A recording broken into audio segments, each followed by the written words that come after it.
ইসরায়েলকে জবাব দিতে ইরান সব প্রস্তুতি নিচ্ছে বলে জানিয়েছেন ইরানের সর্বোচ্চ নেতা আয়াতুল্লাহ আলী খামেনির জ্যেষ্ঠ উপদেষ্টা আলী নারিজানি। গত ২৬ অক্টোবর ইরানে চালানো ইসরায়েলি হামলার জবাবে এবার হামলা চালাতে পারে ইরান, সেই প্রস্তুতিই চলছে বলে জানান এই উপদেষ্টা।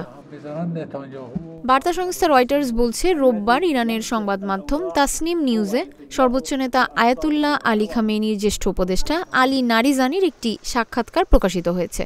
সেই সাক্ষাৎকার থেকে এসব তথ্য জানা যায়। গত ২৬ অক্টোবর ইরানের বিভিন্ন স্থাপনায় হামলা চালায় ইসরায়েল। কাতার ভিত্তিক সংবাদ মাধ্যম আল জাজিরা জানিয়েছে, ভোর থেকে ইরানের একাধিক সামরিক স্থাপনায় হামলা শুরু করে ইসরায়েল। এর কয়েক ঘন্টার মাথায় হামলার সমাপ্তি ঘোষণা করে তারা।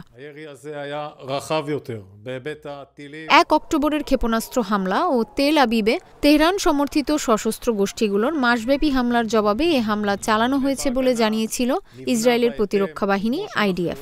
উপযুক্ত সময়ে এর জবাব দেওয়া হবে বলে জানায় ইরান।